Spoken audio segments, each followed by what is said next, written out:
may isang hero na tinawag para iligtas ang mundo, pero ang gusto lang talaga niya ay magkaroon ng payapang buhay, habang nag-aalaga siya ng kanyang maliit na farm.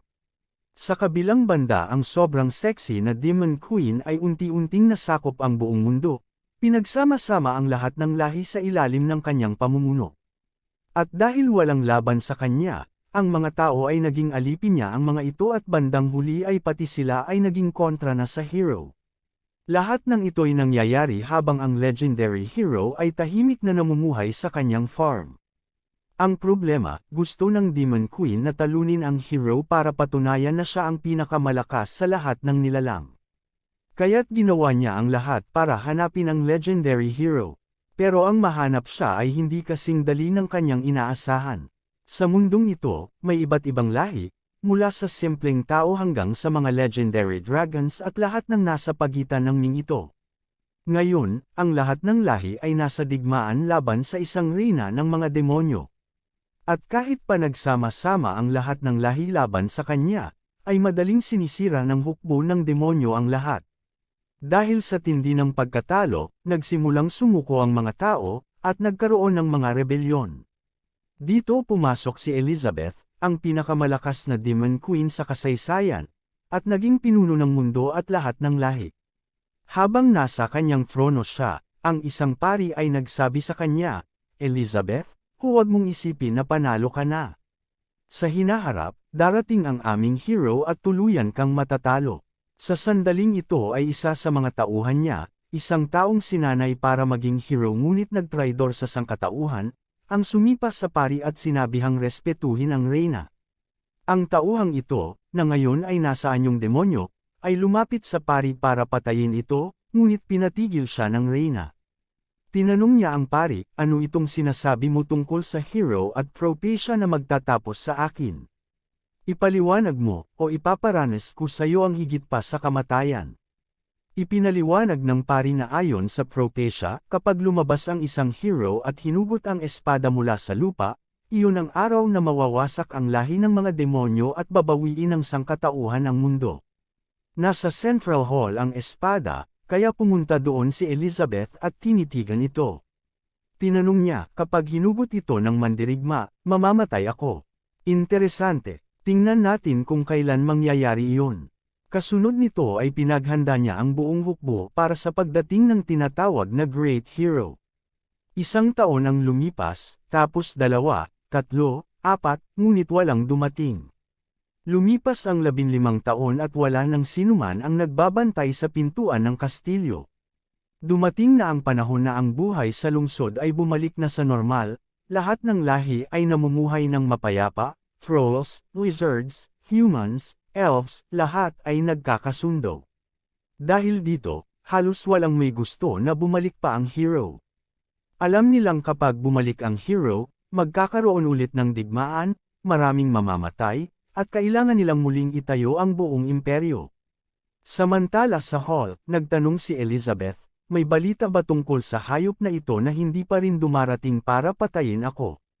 Ang elf ay nagsabi na kinausap na niya ang lahat ng puno, halaman, at insekto sa buong planeta, pero walang nakakaalam kung nasaan ang tinatawag na hero. Ang dwarf naman ay nagsabing bobo siya at walang makuhang impormasyon, pero mula sa lahat ng weapon shops at pandayan sa mundo, wala rin nakarinig tungkol sa hero. Ang traidor na ngayon ay kumakatawan sa lahi ng tao ay nagsabing hindi na rin ito mahalaga. Malamang, wala nang laban ang hero laban sa reyna. Pero binalaan siya ng matapang na demonyo na huwag masyadong magsalita tungkol dito, dahil hindi natatakot ang reyna sa propesya, gusto niya itong mangyari para mapatunayan na kaya niyang talunin ang hero. Nagtatalo-talo ang mga tauhan niya, at sa gitna ng usapan, pumasok ang lalaking unang nagsabi sa reyna na darating ang hero para patayin siya, dala ang karatula ng Anti-Hero Arrival Association. Galit na hinawakan siya ng reyna gamit ang kanyang kamay ng kadiliman at tinanong, "Hindi mo ba sinabi na darating ang hero ng propesya at huhugutan ang espada? Nasaan na siya?" Ang pinaka-loyal na tagahanga niya ay nagsabing napakalakas niya kaya nabigo ang propesya na maganap dahil hindi nakagawa ang sangkatauhan ng nilalang na kasing lakas niya. Sumang-ayon naman ang isang tauhan niya, Tama ka, aking dakilang reyna.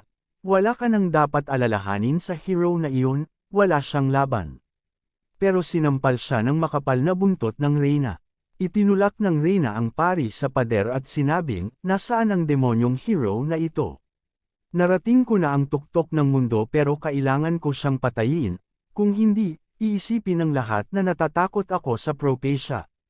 Nasaan siya? Sinabi ng isa sa mga tauhan niyang si Shin na pinag-aralan niya ang lahat ng kapangyarihan ng planetang ito para matutunan ang magic ng katapusan ng mundo, para lang labanan ang hero. Ngunit nasaan siya? Tinitigan ng reyna ang espada at sinabi, okay, dahil hindi ka pumunta sa akin, ako na ang pupunta sa'yo. Sinubukan niyang hilahin ang espada. Ngunit nagsimulang matakot ang lahat ng nanunood, sinasabing, huwag mong gawin yan, mahal na reyna, mamamatay ka. Ang espada ay ginawa para patayin ka. Habang ginagawa naman ito ng reyna ay naglabasan ng enerhiya sa buong lugar. Pawis na pawis siya at lahat ay napapalipad, pilit na pinuprotektahan ang sarili. Ginamit ng reyna ang isa pang alon ng kapangyarihan at sinira ang buong kastilyo. Gayunpaman, nahugot niya ang espada ng Propecia, na sinasabing tanging ang hero lamang ang makakagawa noon. Sa sandaling iyon, naramdaman niya kung kanino tinatawag ang espada, at sinundan ng kanyang paningin ang isang maliit na bahay, isang maliit na farm sa gitna ng kawalan. At sinabi niya, dito ka pala nagtatago. Kasunod nito gumamit siya ng forced teleportation.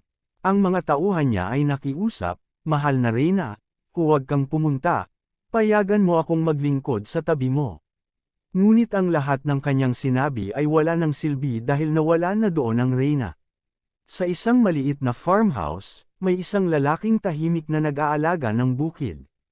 Suot ang kanyang straw hat, pinupunasan ang pawis sa kanyang noo at sinasabing, napakapayapa ng ganitong buhay. Ang lalaking ito ay walang iba kundi ang legendary hero. Dito nakikita natin kung paano ang buhay niya bago siya ma-reincarnate.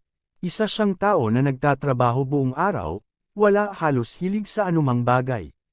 Hindi siya naglalaro ng video games, hindi nagbabasa. Ang tanging hilig niya ay manood ng farming sa YouTube habang papunta sa trabaho. Lagi niyang iniisip, kung pwede lang akong mabuhay ng ganito, nagtatanim lang at walang alalahanin, ang sarap siguro.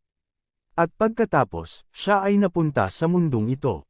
Tinuruan siya ng beginner system kung paano gumawa ng mga basic na bagay para mabuhay, tulad ng paggamit ng ilang sandata at pangangaso, at nagustuhan niya ito. Ito ang buhay ng magsasaka na lagi niyang pinapangarap. Pero pagkalipas ng ilang panahon ay binati siya ng system, congratulations hero, natapos mo na ang beginner stage. Pwede mo nang simulan ang iyong adventure. Pero naisip niya, bakit ko sisimulan ang adventure kung napakapayapa dito sa aking farm? Wala ako sa mood. Ipinaliwanag naman ng system, pagkalabas mo sa beginner village, makakasalamuha mo ang maraming tao sa mundong ito. Matututo ka ng maraming kasanayan at magic. Matututo ka ng swordsmanship at magiging mas malakas, at kapag naging legendary hero ka na, papatayin mo ang Demon Queen. Kaya please lang simulan mo na ang iyong adventure. Ngunit ang iniisip niya, hindi ako interesado na patayin ang Demon Queen. Hayaan mo na siya, gusto ko lang manatili dito at mamuhay ng payapa. Ngunit patuloy na nagpupumilit ang system, hindi pwede yan. Pinapatay ng Demon Queen ang lahat. Please start the adventure. Start adventure. Araw-araw, ini-spam ito ng system sa protagonist, pero kalaunan, napagtanto niyang bukod sa reklamo, wala namang magagawa ang system. Kaya't nagpasya siyang manatili na lang doon magpakailanman. Dahil nasa beginner village ang hero, may protection ang lugar para sa kanyang survival sa simula, kaya hindi ito madaling matagpuan, at ang oras doon ay dumadaloy ng iba upang matulungan siyang mag-evolve. Mahahaba ang mga araw, kaya pwede siyang magtanim, mangaso, magpanday, at mag-meditate sa iisang araw. Siguradong wala pa siyang naiintindihan tungkol sa mga espada at magic, pero hindi mahalaga iyon.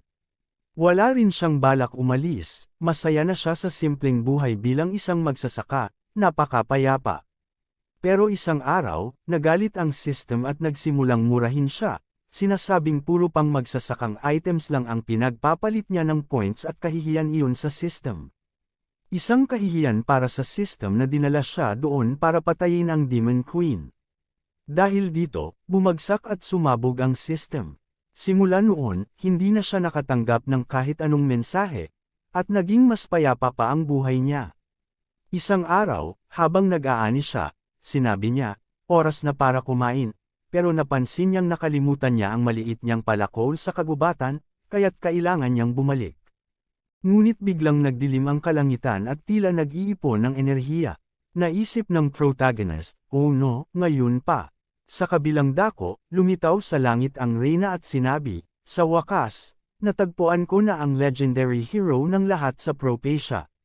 Nagsimula ng magmadali ang ating hero dahil naiwan niya ang mga damit sa sampayan kasama ang mga isda, at kung umulan, mababasa lahat at masisira. Habang inaalis niya ang mga damit mula sa sampayan, nakahinga siya ng maluwag, salamat, at dumating ako sa tamang oras. Kung umulan, mababasa ang mga isda ko, pati mga damit, wala na akong maisusuot bukas. Sa sandaling iyon, nagsimulang tumahol ang kanyang mechanical dog. Sinabi ng protagonist sa aso na pumasok na dahil uulan, pero itinuro ng aso na tumangala siya. Naisip ng hero, ano yung bagay na yan sa itaas? Narinig ito ng reyna at nairita, anong ibig mong sabihin sa pagtawag sa akin na bagay? Napansin ng hero na nagagalit na siya kaya't nag-apologize, pasensya na, hindi ko kasi makita ng maayos, medyo malayo ka. Nagpa siya ang reyna na alamin kung siya nga ba ang hero at may ipinadala siyang bagay papunta sa kanya. Nang makarating ito sa kanyang tabi, lumapit ang espada sa kanya at dumiretso sa kanyang kamay. Kaya't kumpirmado, siya nga ang hero. Sa kabilang banda, natakot ang hero, ayaw niya ang espada na iyon, kaya't sinabi niya, kunin mo to pabalik, ayoko ng bagay na to. Nakita ng reyna na ayaw niya kahit ang espada, kaya't nagsimula siyang mayrita, iniisip kung tinatago ba niya ang kanyang tunay na kapangyarihan, kaya sinabi niya, ako si Elizabeth, ang pinakamalakas na Demon Queen sa kasaysayan. Wawasakin kita. Nanginginig sa takot ang protagonist at naiinis dahil sinabi ng system na imposible siyang mahanap doon. Ang aso naman ay patuloy na tumatahol sa Demon Queen, at sa wakas, naintindihan ng protagonist na ayon sa loika ng Propecia, hindi maiiwasan na magkikita sila isang araw. Kaya wala nang masyadong masasabi pa, binitiwan niya ang espada at bumalik sa bahay. Parang tinanggap na ang kanyang kapalaran, mamamatay din naman ako, kaya't mamamatay na lang ako ng payapa dito sa bahay. Wala naman akong alam sa espada, wala rin akong magic, kaya't hihiga na lang ako sa kama at magpapasabog. Pero mula sa pananaw ng reyna, iba ang kanyang interpretasyon. Para sa kanya, sinabi ng hero na hindi na niya kailangan pang ipagtanggol ang bahay, dahil sapat na ang kanyang maliit na aso, at dapat siyang lumaban ng buong lakas. Siyempre, hindi nagustuhan ng reyna iyon, ang yabang ng hero na ito. Agad niyang pinadala ang isang bungkos ng mga meteor patungo sa bahay, pero sinimulan ng aso ang kalkulasyon ng kanyang kapangyarihan. Nagpanday siya ng isang missile barrage at pinaputok ito papunta sa reyna, at lahat ng ipinadala ng reyna ay napigilan. Habang nakikita ito ng reyna, iniisip niya, hindi ko inaasahan na ang dakilang hero ng mga alamat ay magiging ganito kayabang. Talaga bang aasa ka sa isang advanced magical tool na may sariling kaisipan? Pero sa aking presensya, lahat ay mababa. Biglang naging kulay ube ang langit, at naghanda siya ng isang napakalakas na kapangyarihan, sinasabi, pagod na akong maglaro. Ngunit muling ginawa ng aso ang kalkulasyon, nag-imbento ng isang itim na bola, at ipinadala ito patungo sa kapangyarihan ng reyna. Sinabi ng reyna na tumigil ang aso sa pagsuway, dahil ang kapangyarihan na iyon ay para sirain ang buong kontinente, pero nang ang itim na bola ay damaykit sa kapangyarihan, ito ay naging isang black hole at inabsorb ang lahat ng kapangyarihan ng reyna, na agad nawala. Tinitingnan ng reyna ang bahay, naguguluhan siya, ano nangyari sa magic ko? Ano ang ginawa niya? Sa loob ng bahay, ang protagonist ay nakahiga lang sa kama, hinihintay ang kanyang kamatayan. Ang reyna naman ay bumaba mula sa langit para labanan ang aso. Mukhang minamaliit kita, hindi ba?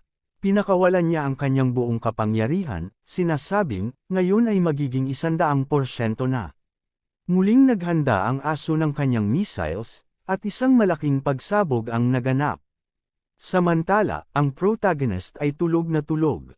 Pagkalipas ng ilang sandali, nagising siya, nagtataka, patay na ba ako? Anong nangyayari? Nasa bahay pa rin ako. Tingnan ko nga sa labas.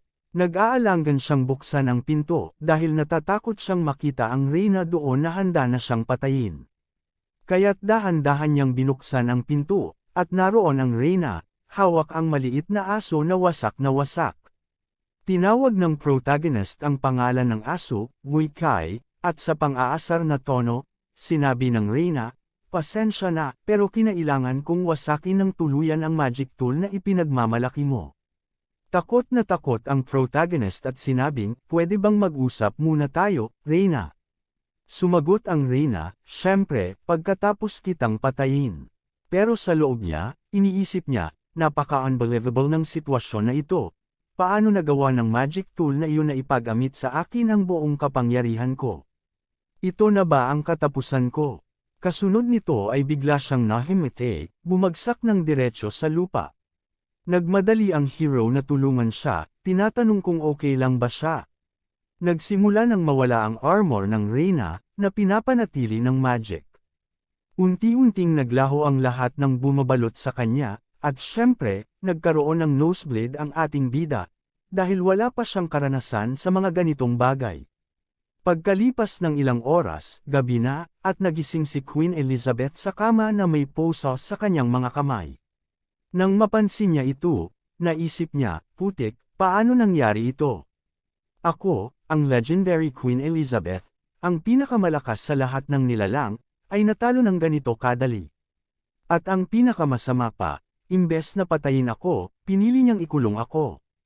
Marahil ay ginawa niya lang ito para ipakita sa akin ang kanyang kapangyarihan, kasunod nito ay sinubukan niyang palayain ang sarili pero hindi niya magawa, kaya't naisip niya, buweset, isa na namang legendary level tool na hindi ko pa narinig.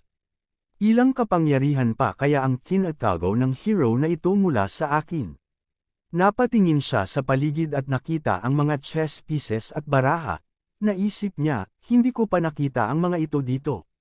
Mukhang mas traidor ang hero na ito kaysa sa inaakala ko. Talagang minaliit ko siya. Sa sandaling iyon, pumasok ang ating hero sa silid na may dalang merienda sa kamay. Tumingin sa kanya ang reyna at sinabi, sige, kung gusto mo akong patayin, pero huwag mong asahan na magmamakaawa ako para sa aking buhay. Pero ang iniisip lang ng ating protagonist ay, nakakairita talaga ang reyna na ito, sobrang lakas niya. Ito lang ang tanging paraan ko para mabuhay. Kaya't sinabi niya, pwede ba tayong mag-usap? Itong mga poses na inilagay ko sayo ay precaution lang dahil natatakot ako sayo, napakahusay mo. Medyo nalito ang reyna, iniisip na siya ay minamaliit.